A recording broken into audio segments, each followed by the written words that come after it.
बिस्मिल्लाहिर्रहमानिर्रहीम। बिशरह ली सदरी व यस्सिर ली अमरी वाहलुल उक़दतम मिन लिसानी यफ़क़हू क़ौली।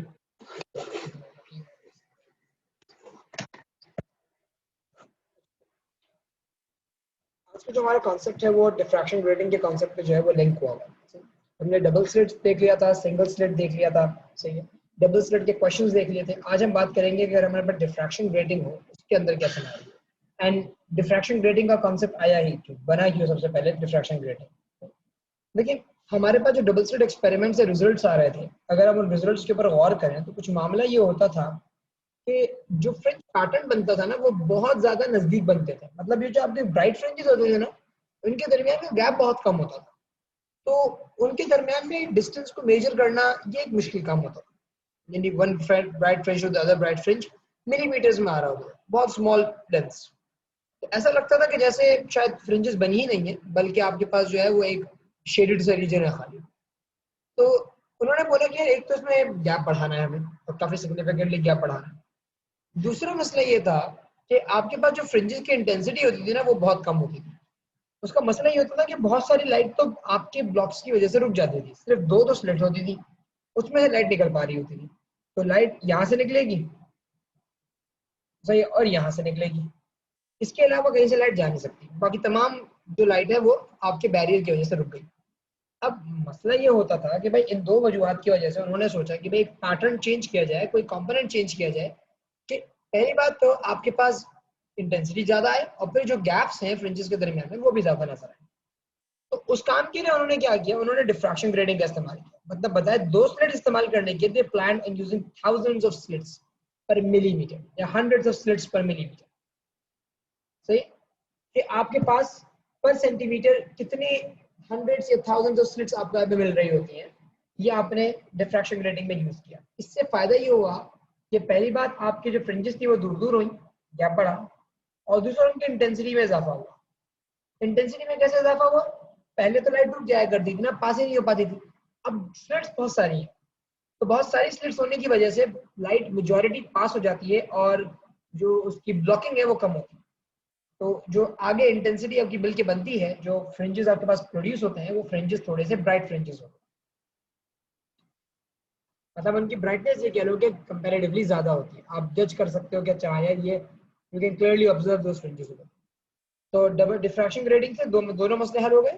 पहली बात फ्रिंजेस के दरमियान का गैप बढ़ गया, और दूसरी बात उनकी ब्राइटनेस बढ़ गई। डिफ्रैक्शन ग्रेडिंग में जो हम लाइट शाइन करते हैं, इसमें मैंने एक मोनोक्रोमेटिक लाइट सोर्स यहाँ पे इस्तेमाल किया। सही, मोनोक्रोमेटिक का मतलब आप जानते हैं, मोनोक्रोमेटिक मीन सिंगल कलर, एक कलर की लाइट, एक फ्रीक्वेंसी की लाइट।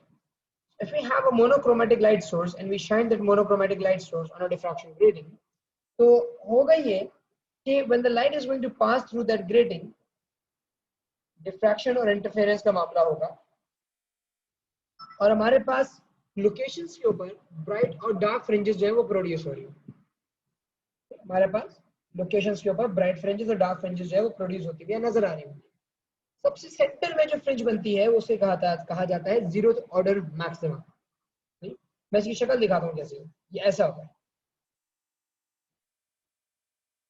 ये आपके पास जो फ्रिंज पैटर्न होता है ना वो ऐसा होता है। सेंटर की फ्रिंज सबसे ज्यादा ब्राइट फ्रिंज होती है, और इस सेंटर वाली फ्रिंज को आप बोलते हैं जीरो ऑर्डर मैक्सिमम।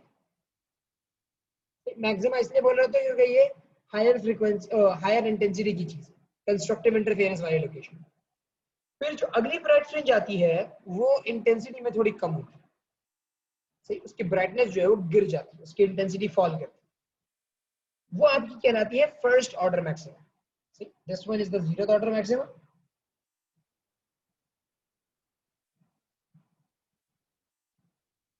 ये जीरो ऑर्डर है, ये फर्स्ट ऑर्डर है, इधर वाला भी और इधर वाला भी।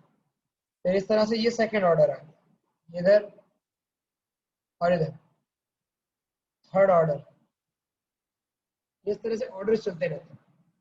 तो सबसे सेंटर वाली फ्रिंज होती है जीरो ऑर्डर मैक्सिमा, और इसका समझ लो कि इंटेंसिटी ब्राइटनेस सबसे ज्यादा, फिर उसके बराबर में फर्स्ट ऑर्डर मैक्सिमा, इंटेंसिटी थोड़ी कम हो जाती है, और दरमियान में देखो मिनिमा आया हुआ है, डिस्ट्रक्टिव इंटरफेरेंस। ये दरमियान का पूरा रीजन डिस्ट्रक्टिव इंटरफेरेंस का रीजन, यहाँ कोई लाइट नहीं आ रही। हालांकि ऐसा नहीं है कि लाइट पड़ नहीं रही होगी, यहाँ लाइट जरूर आ रही होती है, लेकिन मामला ये होता है कि यहाँ पे जब लाइट शाइन करती है और दो रेडिएशन या मल्टीपल रेडिएशन यहाँ पहुंचती हैं तो वो डिस्ट्रक्टिव इंटरफेरेंस करती है। तो डिस्ट्रक्टिव इंटरफेरेंस होने की वजह से यहाँ पे लाइट की प्रेजेंस हमें नजर नहीं आती। उसके बाद अगली चीज जो आपके पास इस पैटर्न में नजर आता है वो ये है कि जो गैप्स होते हैं ना, जीरो फर्स्ट और फिर सेकंड और थर्ड के दरमियान में, या जीरो फर्स्ट और सेकंड और सेकंड और थर्ड, इनके दरमियान का गैप जो है ना वो बढ़ता चला जाता है। डबल स्लिट के अंदर ये इक्विडिस्टेंट हुआ करते थे, मतलब सेंटर वाली फ्रिंज का फर्स्ट वाली फ्रिंज से जितना फासला था एक्स, फर्स्ट का सेकंड से भी उतना ही था, सेकंड का थर्ड से भी उतना ही था। मतलब अगर 2-2 मिलीमीटर का गैप था तो सबके दरमियान में 2-2 मिलीमीटर का गैप था। यहाँ पे ये मामला होता है कि जब आप सेंट्रल फ्रिंज से देखते हो तो सेंट्रल फ्रिंज जो 0th ऑर्डर मैक्सिमा है उससे फर्स्ट ऑर्डर तक का गैप होता है कम, लेकिन अगर सेकंड और थर्ड के दरमियान का गैप को कंपेयर करो, जिसको मैंने यहाँ बाएं से रिप्रेजेंट किया है, उसका गैप होता है ज्यादा। तो अब जितना दूर जाते चले जाएंगे इंटेंसिटी आपके पास पहली बार उतनी कम होती जाएगी और गैप आपके पास उतना बढ़ता चला जाएगा। सही, नीचे वाले पैटर्न में भी आपको ये चीज वाज़ेह नजर आ रही होगी कि भाई सेंटर के नजदीक जो फ्रिंजेस है वो करीब करीब है, लेकिन जैसे जैसे आप दूर जा रहे हो उनके दरमियान का जो गैप है वो कंसिस्टेंटली इंक्रीज हो रहा है।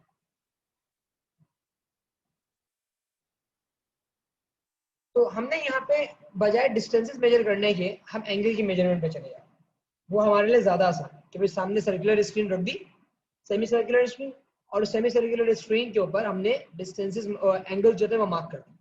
सेंटर पे 0 मार्क कर दिया, सेंटर से यहाँ तक 90 और इसी तरह सेंटर से यहाँ तक भी 90।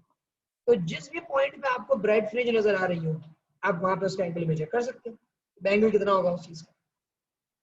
तो ये जो मेथड था ना एंगल मेजर करने का, ये हमारे लिए ज्यादा आसान है, हमने एंगल की मेजरमेंट को प्रेफर किया। और याद रखिएगा एंगल हमेशा हमेशा हमेशा from the 0th order maximum measure होता है, एंगल हमेशा 0th ऑर्डर मैक्सिमम से मेजर होने का काम। सही, तो अगर मैं सेकंड ऑर्डर मैक्सिमा का एंगल बता रहा हूँ या क्वेश्चन में भी आपसे पूछा जाएगा या फॉर्मूला जो मैं आपको सिखाऊंगा उसमें ये एंगल हॉरिजॉन्टल से यानी 0th ऑर्डर मैक्सिमा से मेजर हो रहा होगा। ये इसका इंटेंसिटी डिस्टेंस ग्राफ, ये इसका इंटेंसिटी डिस्टेंस ग्राफ है कि भाई सेंटर वाले ब्राइट फ्रिंज की इंटेंसिटी सबसे ज्यादा। सही, फिर डार्क फ्रिंज आ रही, मिनिमा आया, जैसे फ्लैट हो गया बिल्कुल इंटेंसिटी 0 हो गई, फिर 10 डिग्री पे दोबारा आपको एक पीक नजर आई दोनों साइड्स पे कि भाई ये आपके पास फिर एक दफा आपको मैक्सिमम मिला कंस्ट्रक्टिव इंटरफेरेंस, लेकिन इंटेंसिटी कंपैरेटिवली कम, और फिर दोबारा आपको मैक्सिमम मिला। तो इसकी इंटेंसिटी और आप एंगल देखो, पहले और दूसरे के दरमियान में आपको 10 और 22 यानी 12 डिग्री का डिफरेंस नजर आ रहा है, लेकिन 0 और 1 के दरमियान में, 0th ऑर्डर मैक्सिमा और फर्स्ट ऑर्डर मैक्सिमा के दरमियान में 10 डिग्री का फर्क है। एंगल आपके पास ज्यादा चेंज हुआ है, इसके एंगल ज्यादा चेंज होने से मुराद आपके पास फ्रिंजेस ज्यादा दूर चली गई। ये होती है एक डिफ्रैक्शन ग्रेटिंग, एक रियल डिफ्रैक्शन ग्रेटिंग। और ये समझ लीजिए जो दरमियान की स्क्रीन है ना, ये ऐसा लगता है जैसे ट्रांसपेरेंट है, लेकिन आपके पास यहाँ पे पैटर्न नजर आता है।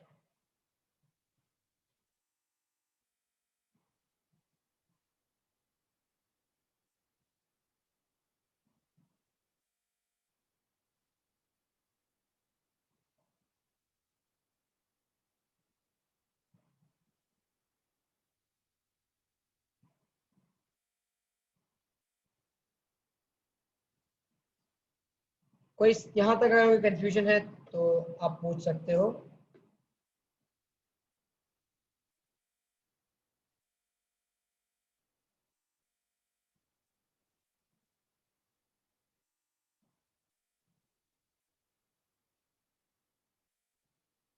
ठीक है, आगे बढ़ते हैं फिर। अब ये जो ऑर्डर्स होते हैं ना, 0th order, first order, second order, ये असल में पार्ट डिफरेंस के एन की वैल्यूज होती है। अगर 0th ऑर्डर की बात करूं तो वहां पे पार्ट डिफरेंस 0 होता है, मतलब जो वेव्स आ रही होती है बिल्कुल सेंटर में आती हैं, तो जो वेव्स के दरमियान का पार्ट डिफरेंस होता है वो 0 होता है, कोई एंगल में कोई लेंथ में फर्क। हाँ, फर्स्ट ऑर्डर के अंदर आपके पास जो पार्ट डिफरेंस होता है वो 1 लैम्डा के बराबर, 1 वेवलेंथ। इसी तरह सेकंड ऑर्डर के अंदर 2 लैम्डा, थर्ड ऑर्डर के अंदर 3 लैम्डा। तो ये असल में जो आपके पास 0 1 2 3 ये जो ऑर्डर्स हैं ये असल में आपके पास आपके पार्ट डिफरेंसेस के एंड्स होते हैं भाई। जीरो ऑर्डर मतलब zero part difference, nth order 1 lambda का part difference, second order second 2 lambda का part difference, third order 3 lambda का पार्ट डिफरेंस। ये मामला चलता है और ये कंस्ट्रक्टिव इंटरफेरेंस के लिए बात हो रही होगी। तो पार्ट डिफरेंस को भी यहाँ समझाया गया कि जैसे आपके पास वेव्स स्ट्रेट जा रही हैं तो भाई आपके पास कोई पार्ट डिफरेंस नहीं है, लेकिन अगर आपके पास वेव्स एंगल के ऊपर जैसे निकल के जा रही हैं तो आप फर्स्ट और सिक्स्थ होल के दरमियान में एक पार्ट डिफरेंस निकाल सकते हो आराम से। कि अगर आपने एक परपेंडिकुलर ड्रॉ किया कि भाई इससे आगे की जितनी लेंथ है आप गौर कर सकते हो ये सब सेम आ रही है, सबके पैरेलल है, सब सेम है। जो फर्क पड़ रहा है वो इसके पीछे पड़ रहा है। तो जो पीछे वाला रीजन है आप देख सकते हो भाई वेवलेंथ का डिफरेंस आया। तो जो डिफरेंस आया लेंथ वेव्स में, वेव की लेंथ में जिसने ट्रैवल किया डिस्टेंस, वो आपके पास पार्ट डिफरेंस के हिसाब से आ गई।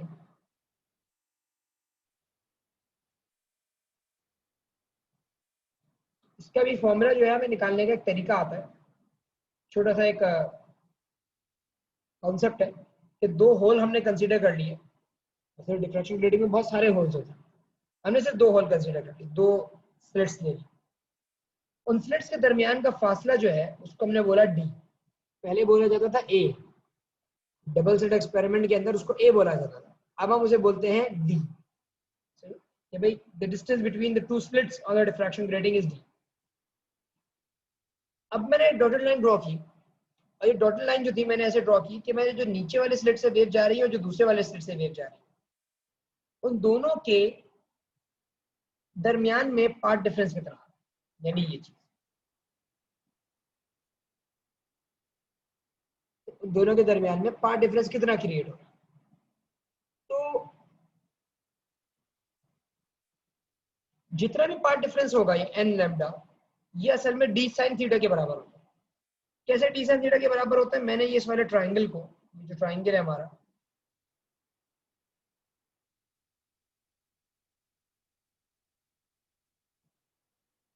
ये जो ट्राइंगल है इस ट्राइंगल को मैंने यहाँ साइड में ड्रॉ कर दिया। इसमें ये डी है, जो आपको नजर आ रहा है वर्टिकल डी, सही। ये एंगल थीटा जो यहाँ पे दिखाया गया है, और लाजमी बात है क्योंकि 90 डिग्री था तो ये बेस हो गया, ये हाइपोटेन्यूज, ये परपेंडिकुलर। तो डी के सामने वाला जो लेंथ हो गया ये वाला जिसको मैंने लिखा हुआ डी साइन थीटा, ये यहाँ पे इस तरह आ गया। और यही चीज पार्ट डिफरेंस ही तो है, क्योंकि एक वेव यूं जा रही थी और एक वेव यहाँ से शुरू होकर ऐसे जा रही थी। तो जो डिफरेंस आया पाथ में वो डी साइन थीटा के बराबर। तो मैं बोल सकता हूँ भाई path difference equal d sine theta. अब पार्ट डिफरेंस अगर मैंने बोल दिया डी साइन थीटा के बराबर, और पार्ट डिफरेंस कंस्ट्रक्टिव इंटरफेरेंस के लिए एन लैम्डा होता है, और कंस्ट्रक्टिव इंटरफेरेंस तो path difference must be equal to n lambda. तो मेरे पास जो फॉर्मूला बन गया डिफ्रैक्शन ग्रेडिंग के लिए तो हो गया n lambda equal d sine theta. यहां से फॉर्मूला है।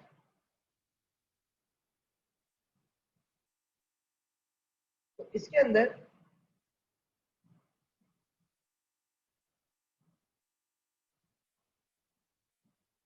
जो एन है वो ऑर्डर ऑफ मैक्सिमा है, लैम्डा वेवलेंथ है, डी सेपरेशन ऑफ स्लिट्स है, और थीटा एंगल है between the zeroth order and the nth order.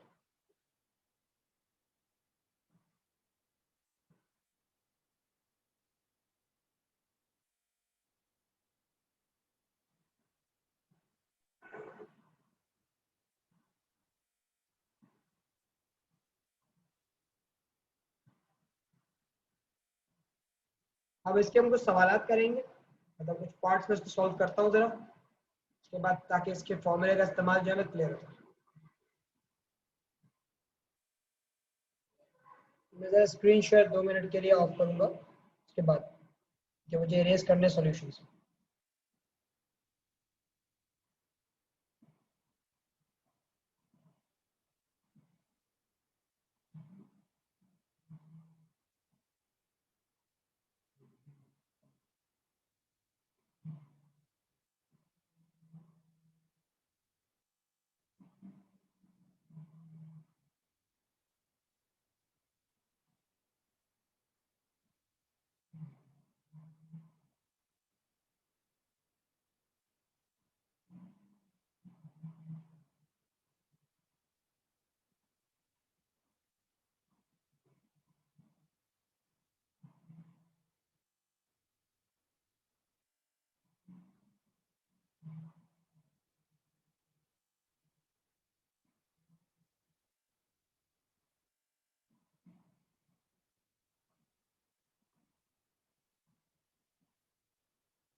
चलो अब जरा कुछ सॉल्यूशंस करते हैं। हमारे पास एग्जामिनर जो है ना वो डी नहीं देता कभी भी, बहुत रेयर है कि वो तुम्हें डी की वैल्यू दे दे, क्योंकि जब भी आप डिफ्रैक्शन ग्रेडिंग लिटरली परचेज करने भी जाते हो, मैंने भी जब डिफ्रैक्शन ग्रेडिंग परचेज की थी तो हम उसे डी नहीं बताते, हम उसे बताते हैं नंबर ऑफ लाइंस पर मिलीमीटर, कि भाई 1 मिलीमीटर में कितनी लाइन होनी चाहिए। अच्छा, लाइन का मतलब ये होता है कि दो स्लिट्स के दरमियान का जो गैप, असल में लाइन इस तरह से यहाँ पे आती है कि अगर आपके पास एक स्लिट ये रही, तो एक स्लिट आपके बीच में आई है और ये एक स्लिट, दो स्लिट्स हैं, एक ये रही स्लिट एक ये रही स्लिट, इन दोनों स्लिट के दरमियान का जो गैप होता है उसे लाइन बोला जाता है। तो वहां आपको स्लिट का साइज नहीं बताता, वो ये नहीं बताता स्लिट कितनी छोटी है कितनी बड़ी है, तो आपको बताता है नंबर ऑफ लाइंस कितनी है 1 मिलीमीटर। एक लाइन दो स्लिट्स के दरमियान का गैप होता है, और हमें चाहिए भी दो स्लिट के दरमियान का गैप, हमें डी चाहिए होता है। तो हम ये बोलते हैं कि भाई अगर हमें डी चाहिए, मतलब अगर हमें लाइन की लेंथ चाहिए, तो हम एक सिंपल रेशियो प्रोपोर्शनलिटी यूज कर सकते हैं। जैसे यहाँ पे बोला गया 600 लाइंस पर mm, इसका मतलब ये है कि भाई 600 लाइंस हैं 1 exponent -3 metres, there are 600 lines in 1 exponent -3 metres. तो मैं बोलता हूँ अगर मुझे एक लाइन की लेंथ चाहिए तो डी के बराबर होगी, क्योंकि एक लाइन की लेंथ क्या है, दो स्लिट के दरमियान का फासला, अब दो स्लिट के दरमियान का फासला डी होता है जो हमें चाहिए होता है। तो मैं यहाँ पे इसको क्रॉस मल्टीप्लाई कर सकता हूँ, 100 into d equals 1 एक्सपोनेंट -3 1, ये हो जाएगा 1 एक्सपोनेंट -3 डिवाइड बाय 600।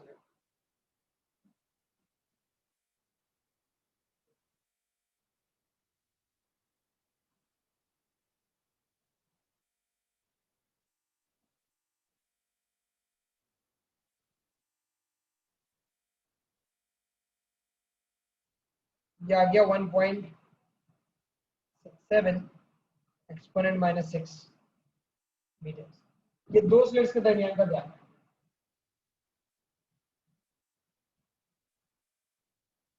बिल्कुल शाबाश, तो ये मेरे पास दो स्लिट्स के दरमियान का गैप है।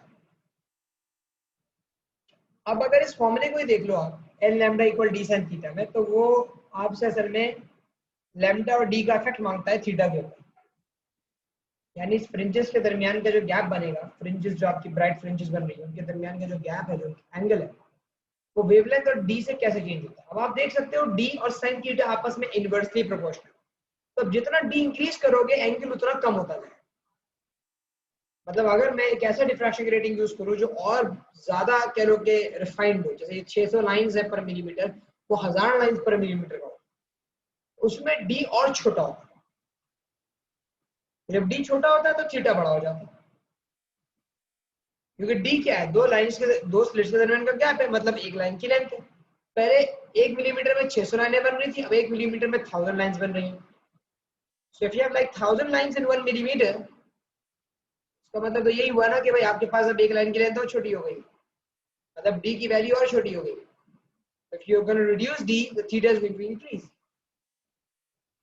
The same thing goes with lambda, wavelength. लेकिन wavelength का सवाल वो डायरेक्टली नहीं पूछता, वो पूछता है भाई मैं वायलेट या ब्लू लाइट यूज कर रहा था, मैं रेड लाइट यूज करता हूँ। अब हम इस बात को जानते हैं कि भाई ये जो ब्लू और रेड का मामला है, जो वैक्यूर है पूरा, ये इंक्रीजिंग वेवलेंथ का ऑर्डर है। अगर कोई बोल रहा है मैं ब्लू कलर से एक्सपेरिमेंट परफॉर्म कर रहा था और फिर मैंने शिफ्ट किया उसको रेड कलर के ऊपर, कलर चेंज कर दिया मैंने अपने लेजर लाइट का, उसके नतीजे में मसला क्या होगा, उसके नतीजे में मामला ये होगा कि आपके पास जो गैप है वो इंक्रीज हो जाएगा,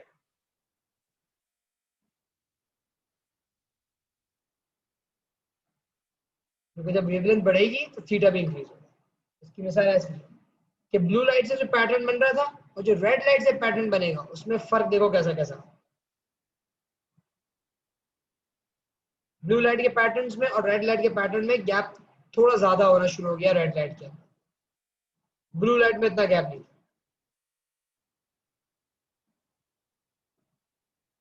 ये चीज है। अब एक ये सवाल करता है,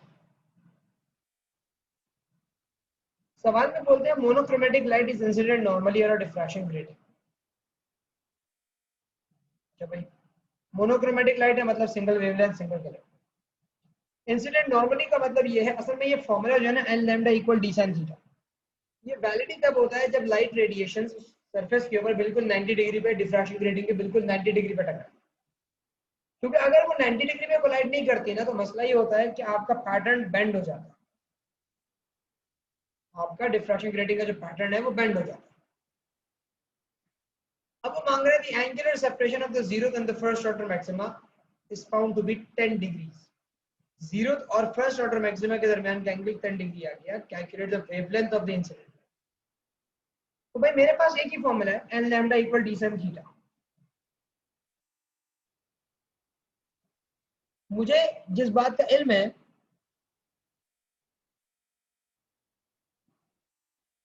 वो ये है कि भाई मेरे पास एन है 1, क्योंकि उसने बोला है जीरो और फर्स्ट ऑर्डर मैक्सिमा के दरमियान का एंगल 10 डिग्री।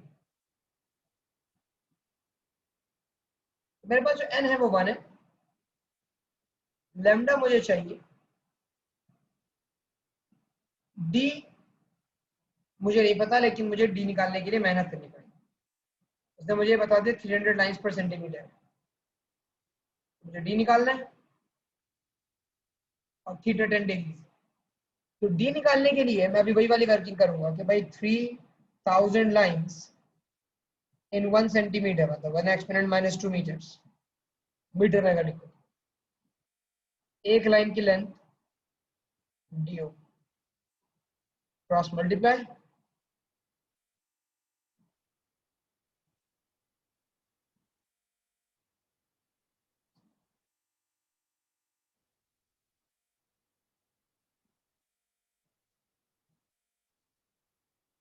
सॉल्व कर। तो ये आप लोग भी साथ साथ सॉल्व करते जाओ, मेरा मशवरा ये है, ताकि कुछ कंफ्यूजन हो आपको तो पता चल जाए। बिल्कुल शाबाश मेरा। 3.33 एक्सपोनेंट माइनस 6 मीटर्स। अब ये डी मिल गया, मैं इस डी की वैल्यू को यहाँ रख देता हूँ और मैं यहाँ से लैम्डा की वैल्यू निकाल लेता हूँ।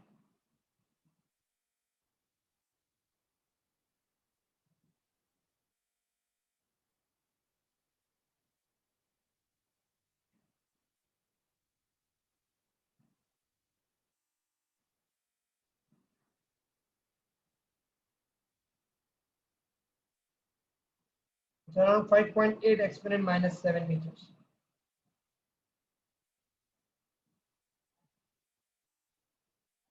In short, 580 nanometres. 580 नैनोमीटर का मतलब ये है, ये आपके पास ग्रीन या येलो रेड रेड की तरफ जा चुकी है, ऑरेंज शेड की तरफ जा रही है। क्योंकि आप 400 या 700 नैनोमीटर तक जाते हो, इससे 50 नैनोमीटर तक जाते हो तो रेड पे होते हो। ये 580 है तो उसके नजदीक है।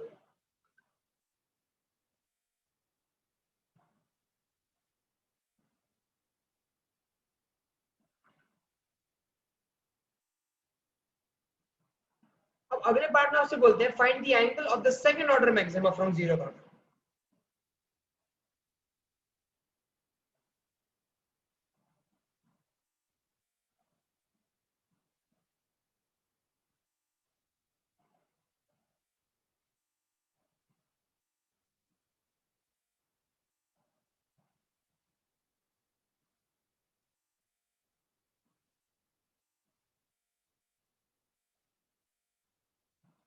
जरा निकालो जीरो तो सेकंड ऑर्डर मैक्सिमा के दरमियान का एंगल, फॉर्मूला वही है।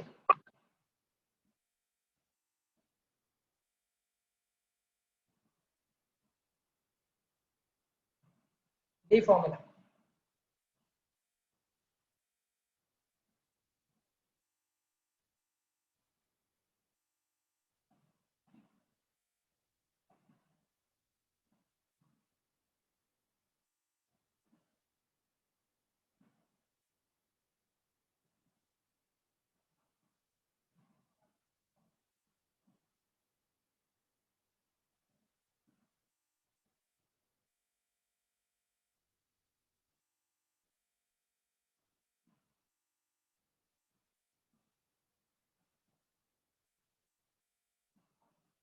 क्या आंसर आया भाई?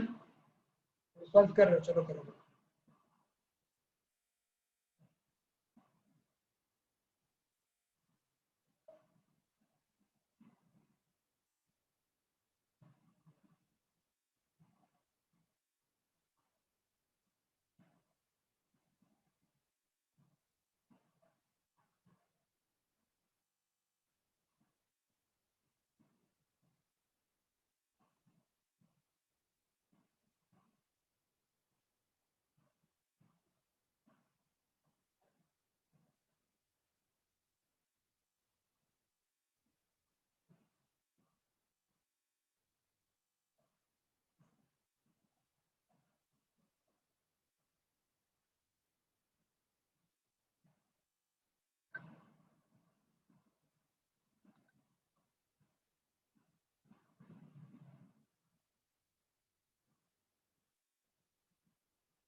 अच्छा भाई 20.4 डिग्री, चलो देख लेते हैं। N lambda equal d sine theta अगर मैं यहाँ पे अप्लाई करता हूँ तो एन रखा गया 2, लैम्डा था 5.8 एक्सपोनेंट -7, डी था 3.33 एक्सपोनेंट -6 साइन ऑफ थीटा। तो 20.4 डिग्रीज ये आपकी नजर में थीटा आया। चलिए मैं इसको अपने एंड पे भी कंफर्म करता हूँ सर। वैसे तो मुझे अंदाजा है, मुझे याद भी पड़ रहा है शायद ये वैल्यू थी, लेकिन just to be on the safe side 2 into 5.8 exponent -7 divided by 3.33 exponent -6 sin inverse। शाबाश, बिल्कुल यही है भाई। अब वो बोलते हैं find the angle between the first and the second order. First और सेकंड ऑर्डर के दरमियान का एंगल बताइए।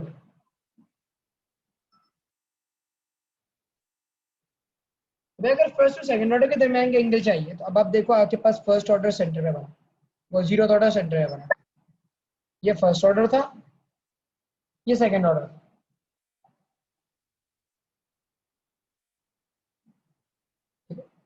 तो आपके पास ये एंगल आपको पता है 10 डिग्रीज, ये एंगल आपको पता है 20.4 डिग्रीज। आपको चाहिए जीरो फर्स्ट और सेकंड ऑर्डर के दरमियान। बिल्कुल लाजमी सी बात है भाई, आप सब्ट्रैक्ट कर देंगे 10.4 डिग्रीज अक्रॉस आ जाएगा।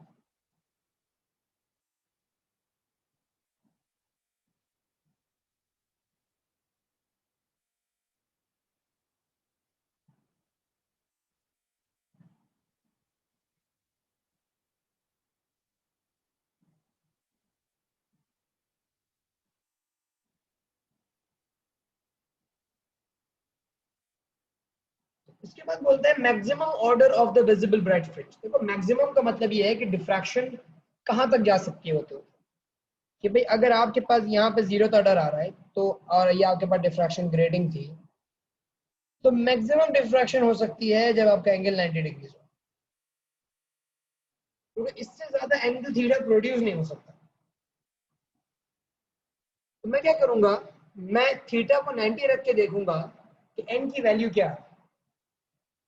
तो फॉर्मूला वही लगा, n lambda equal d sine theta, formula वही अप्लाई किया मैंने।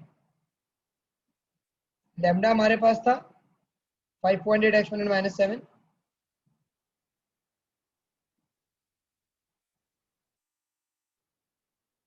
डी हमारे पास था 3.33 exponent -6 sine of theta. Theta मैंने रख दिया 90 डिग्री।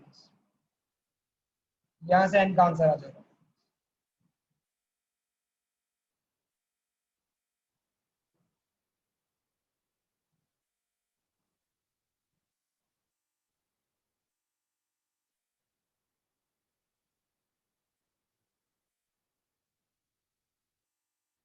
साइन 90 तो 1 होता है।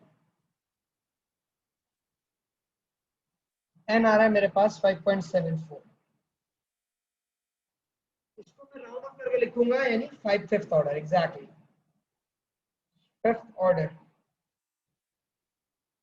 क्योंकि zero first second third fourth fifth ये 5 ऑर्डर बन चुके हैं, छठा ऑर्डर बनना था उससे पहले 90 डिग्री आ।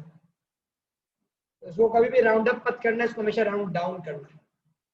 जो मैक्सिमम ऑर्डर आपको देखेगा आपको फिफ्थ ऑर्डर दिखेगा।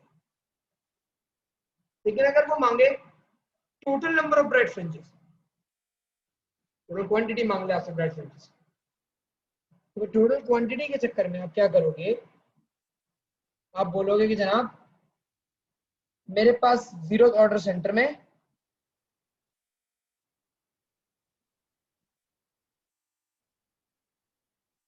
फिफ्थ ऑर्डर एक ऊपर होगा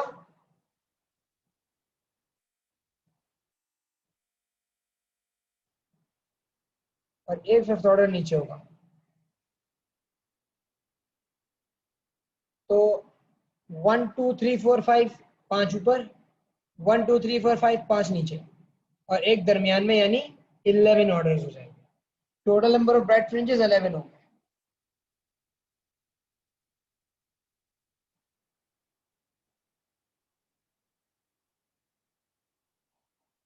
ये अबव जीरो, ये बिलो जीरो और ये जीरो। तो कुल मिला के 11 ऑर्डर आपके पास प्रोड्यूस हो रहे हैं।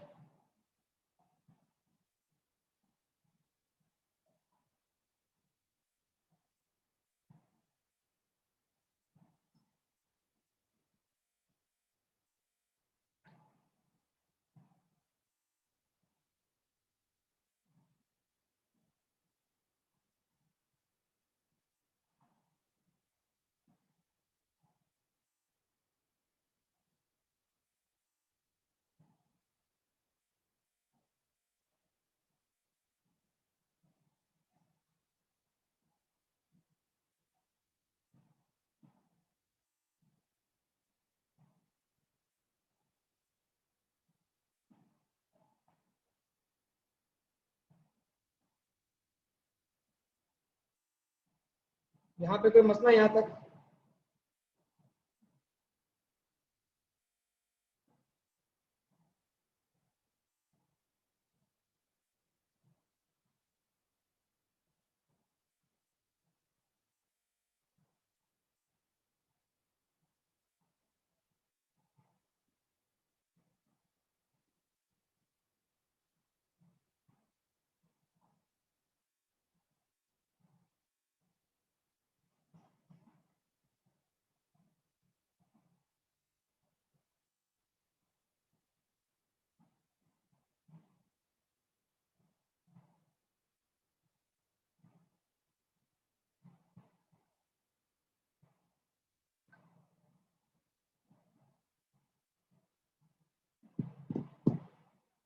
चलो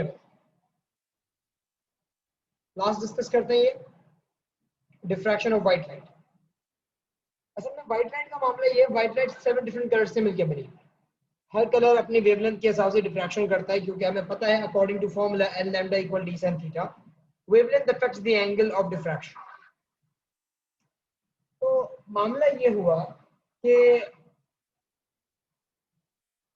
जब आप व्हाइट लाइट भेजते हो तो व्हाइट लाइट जैसी डिफ्रैक्शन ग्रेटिंग से पास होती है वो अपने 7 डिफरेंट कंपोनेंट से ब्रेक हो जाती है और हर जगह पे एक डिफरेंट पैटर्न नजर आता है। मतलब सेंटर वाला फ्रिंज ब्राइट फ्रिंज होता है और व्हाइट लाइट बनी हुई होती है। व्हाइट लाइट इसलिए बनी होती है क्योंकि वहां पे तमाम कलर्स कंस्ट्रक्टिव इंटरफेरेंस करते हैं। वहां पे तमाम कलर्स कंस्ट्रक्टिव इंटरफेरेंस करते हैं, इसलिए तमाम कलर्स प्रोड्यूस हो रहे होते हैं और ब्राइट लाइट मतलब ब्राइट व्हाइट लाइट बन के सामने आ रही है। जैसे जैसे आप ऑर्डर्स पे जाते हो आगे की तरफ, फर्स्ट ऑर्डर पे जाते हो n इक्वल्स 1, तो आपके पास पूरा फिगोर बनता है, क्योंकि जहां वायलेट की कंस्ट्रक्टिव इंटरफेरेंस है वहां पे बाकियों की डिस्ट्रक्टिव होती है। वहां पे सिर्फ वायलेट नजर आता है और कोई नजर नहीं आता। और दूसरा मसला, आपके पास एंगल हर वेवलेंथ के हिसाब से अलग बनता है। तो आप यहाँ पे अगर देखो according to formula of n lambda equal d sin theta, तो वायलेट की वेवलेंथ सबसे कम है, इसलिए वायलेट सबसे कम एंगल बनाता है, और रेड की वेवलेंथ सबसे ज्यादा है, इसलिए रेड सबसे ज्यादा एंगल बनाता है। तो यहाँ पे आपके पास जो मामला हो रहा है वो इस तरह से कंस्ट्रक्टिव इंटरफेरेंस का होता है। आप देखो वायलेट का एंगल कम, रेड का एंगल ज्यादा, ये वाली सिचुएशन चल रही है। जितना दूर चलते जाएंगे स्पैन बड़ा होता चला जाएगा।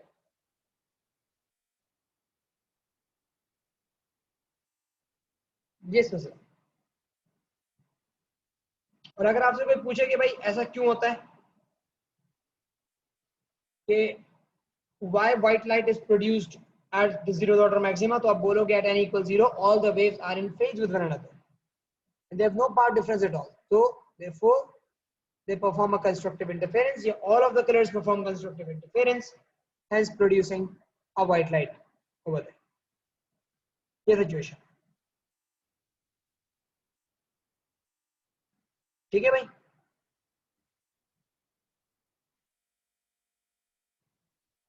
चलिए